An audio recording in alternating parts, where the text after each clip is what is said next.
bisa. Oo, makukulong ho kayo.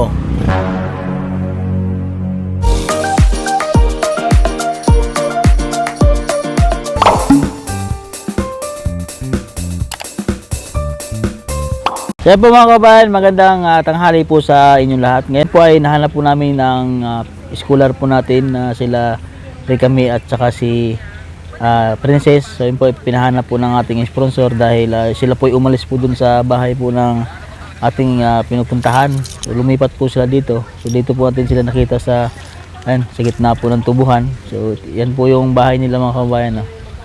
Dito sila lumipat. Ito po ang bahay nila mga kabayan.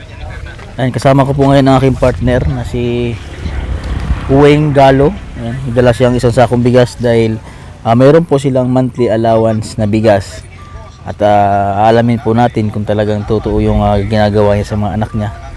Nabalitaan po kasi natin na pinatigil sa pag-aaral at saka sinasaktan yung mga anak. So. Tao po! Tao po! Oy! Dito pala kayo. Pwede pong papasok. Oh. Dito na pala kayo nakatira. Ano ang ulam nyo? Ha? Oh, bakit nang makalat baga? Anak ko, makalat. Yan po kapag inis. Ha? Po eh. Bakit hindi ka nakapag-inis na Maricar? Di pa. Ha?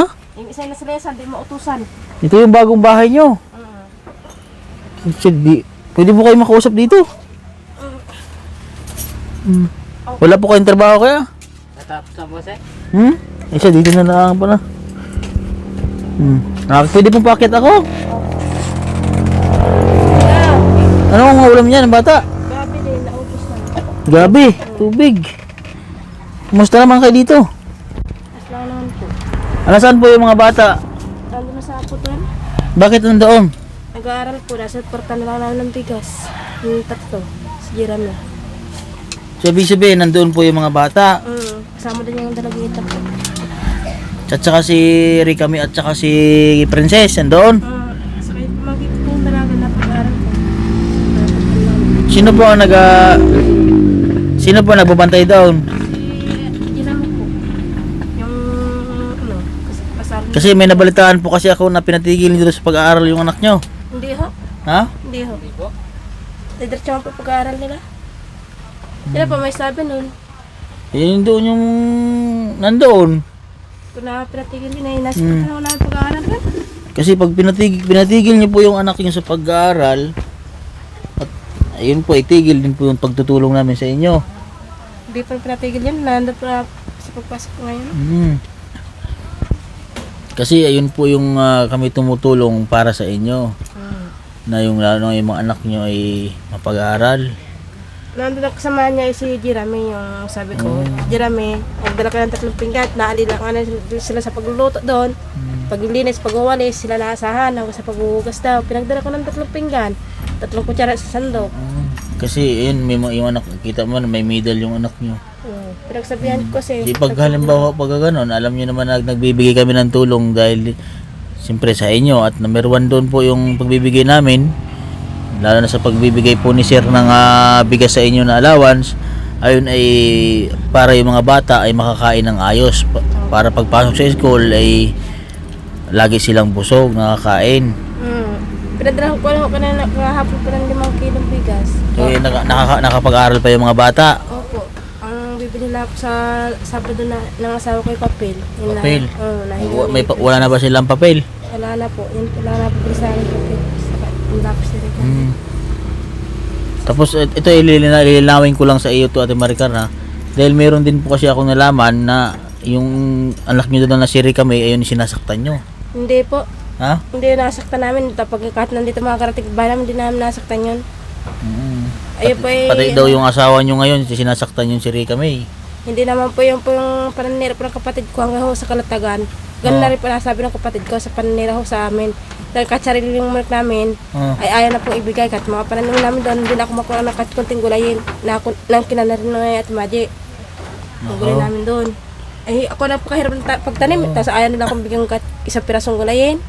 Nagal pa sila. Hindi totoo yung sinasaktan nyo yung anak nyo. Ay hindi po to. Sabi ng nanay, kahit sila mga katistigo dito. Ay hindi man nila nakita paluin. Ay nandito kami araw-araw din na magkasama. Hindi totoo yun. Hindi po to yun. Kasi pag ganun na sinasaktan yung bata, mahirap yung ganun, ha? Ay sabi Nasabihan po ko ni na nanay, may DSW din dyan at may pulis kung nasaktan na physical na bata ay pagtampo ng 3 gulong, hindi dapat ay kita nila. Kasi sigurado po talaga DSWD kayo. Oo nga po, ay tingnan mo na po kumapasa. Oo, makukulong ho kayo. Eh wala naman humpasay o kahit na wala Huwag nyo ang gagawin sa inyong anak yun, ha? Ay hindi po. Yun po nga po nang kinakit ko po ay masyadong tismosa yung kapatid ko. Dahil ayun po ay may batas po na ganun, ha? Ay yung kapatid ko ang isa na kaya nakanda uwi sa kisa na ganun din ang ginawa nila. Siniraan nila sa ibang Sino tao. doon? Ate Rachel, yung ina ni Jeremy, kaya ako naawa doon sa batang yon. Nandun na sa Quezon? Oo, pinagbitangan din naman nagnako ng alahas. Hindi naman siya nagnako ng alahas. Nasumpungat sa ilalim ng Jerabox. Kaya So kaya kayo umalis doon, lumayas doon dahil ganun po talagang ganun ang nangyari. ganun po. Parang nagkaanuhan kayo ng... Tismosa ho talaga sa Pulsati Maji at sa kapatid mahilig po talaga manira. Sinisiraan kayo ng iyong kapatid. Ayan ho, ay malimit ang hamunin ho ng asawa sa suntukan. Pag nalalasing, ganun na rin po nagawa sa amin. Ay, hinahamon yung asawa mo ngayon ng suntukan. Napahamon po yun na nandun pa kami. Kahit na ako mismo. Ay, huwag masama yung ganun. Ay, huwag na lang patulan at masama yung ganun, ha? Ay kahit na ako mismo babae, nagabantan ako na rin patayin. Ay, tulad ang kailangan naman po. At dahil wala kami cellphone, hindi naman na-i-record. Ay, ito naman ay wala akong pinapanigan sa inyong dalawa, ha? Dahil ano din ako sa kanila, tinanong ko rin sila. Siyempre, gusto rin marinig yung inyong side sa ating mga viewers at kay sa sponsor ng mga bata na kung talagang totoo yun. Hindi po So, hindi totoo yun. Hindi po. Marami po yung makita ko nasaktan dito o ano. Ay, hindi po yung totoo. Ay, ang anak niyo po ay inyong mahalin dahil... Naalila nga po nila sa paghuhugas na po hanggang sa pagbumba ng tubig. Sila pa naasahan. Sinusumbong. Ay, pupunta ako doon bukas at ako ay magbibigay ng mga ano doon sa kanila. Nandoon pala yung mga bata, magbibigay ng mga damit. May nga damit doon ho, naglaba ko ng ay isa talaga na panlabahan ko diyan. Ay napadala doon ng mga damit nila manlinis. Ba't pumunta doon yung tatay nung iyong mga anak? Yung si Rica May, gusto doon kuhanin. Ay, hindi ko po ibibigay ko na ho, nagsasabi ko yun. Baka mapabayaan din naman niya. Ayaw mo ibigay? Ayaw ko po ibigay kasi po kahit ako mismo. Ayaw mama mo nagpahiwalay dahil ba't hindi nakulong kung ganun? Ayan, tago po siya. Nagtago? Nagtago po siya. Nagkaasawa na po, kinasalarin mo yun sa iba yun. Ba't then pumunta doon na nung naabutan ko ay wala namang daw siyang asawa? May asawa ko yun, kasal po yun. Ang gusto ay kunin yung... Ito, si Jan, anak niya ito. Ay, sinunay po yun. Ha? Nonay po yun. Sino Noy? Lada? Yung nonay po yun na ano na rin dalawari. Sino ba yung anak, anong papa ni Rica May? Maputing lalaki ko yun na matangkad na payat.